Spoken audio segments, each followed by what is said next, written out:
සූකරාණී අසල්පුලි අත්තනෝ අபிතානිච යම් වේ හිතංච සාතුංච තම් වේ පරම දුක්ඛ මිනිසාට අයහපත් දෑමෙන්ම තමාට අහිත පිණිස හේතුන දැස කිරීම අතිශයම පහසුයි. නමුත් මිනිසාට යහපත් දෑමෙන්ම තමාට පහසු දෑ කිරීම අතිශයම දුෂ්කරයි.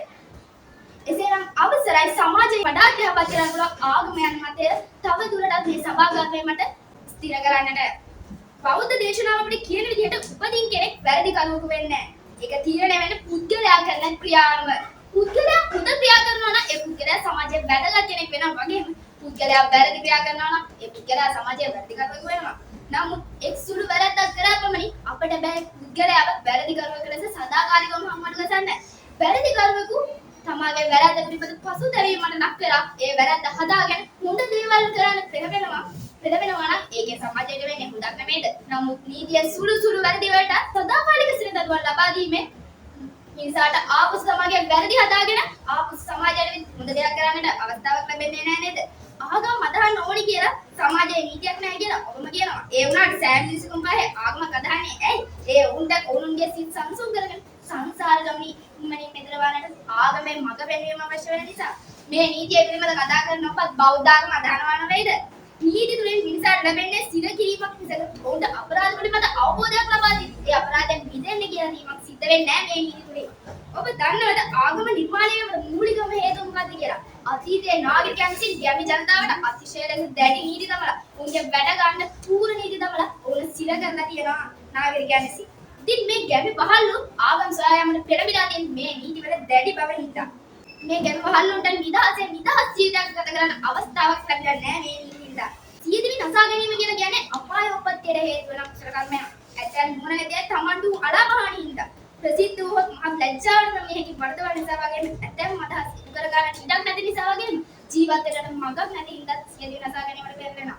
ඇතැම් මොඩයෝ අනුන් රිදවීම පිණිසද සියදිවි නසා ගැනීමට යොමු වෙනවා. මේ විදිහට සියදිවි නසා ගන්නට සාවද්‍ය කුසල කර්මයක්. සාවද්‍ය අකුසල කර්ම සිදු කරන අයට දෙවැනි වංශිකයේ ඉපදීමට අතිශයම පහසුයි. ඉතින් ජීවිත සිටින්නට මේ පිළිබඳව කියා දීලා ආගම් තුලින් පුළුවන් මේ මිනිස්සුන් සියදිවි නසා ගැනීම භයානක අකුසල කර්මයක් මුදවා ගන්න.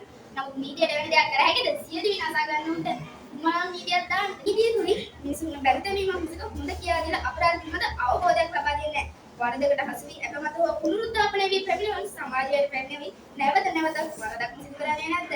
ගරු වියතුනේ මම කියන්න ආගම නීතිය නොදෙවෙනි වෙන්නේ ඇයි කියලා. ඔබ දන්නා ඕනෑම රටක උසාවියක් තුල නඩුවක් ගැසීමේදී සාක්ෂි කූඩුවට නගන පුද්ගලයා තමා අදහන ආගමික ග්‍රන්ථය මත අත තබා පොරොන්දු වෙනවා. මම ඇත්ත මිසක් දුර්වර්ණ නොකියමි කියලා. ඒකෙන් ඔප් වෙනවා නේද? මුණ නීතියකට වඩා ආගම බලවත්. ඔබ කියන්නා වූ නීති සෑම විටම සෑම පුද්ගලයාටම එකසේ ක්‍රියාත්මක වෙන බවට ඔබට විශ්වාසයි. ඔබගේ නීතිය මුදල් වලට තනතුරු දානාන්තර ලබා ගැනීමට වගේ තමන්ගේ පෞද්ගලික තරහවල් ආරෝප විමසා ගැනීමට භාවිතා නොවන බව ඔබ කියන්නේ කෙසේද? බලන්න විද්වතුනේ නීතිය ආරක්ෂා කරන නීතිය දඟන වැඩ සිටිනවා කියන උත්තරීතර ස්ථානයේ උසාවියතු විනාඩි 5ක් වැඳේ සිටියද කොතනම් ප්‍රමාණයක් කියවනවාද?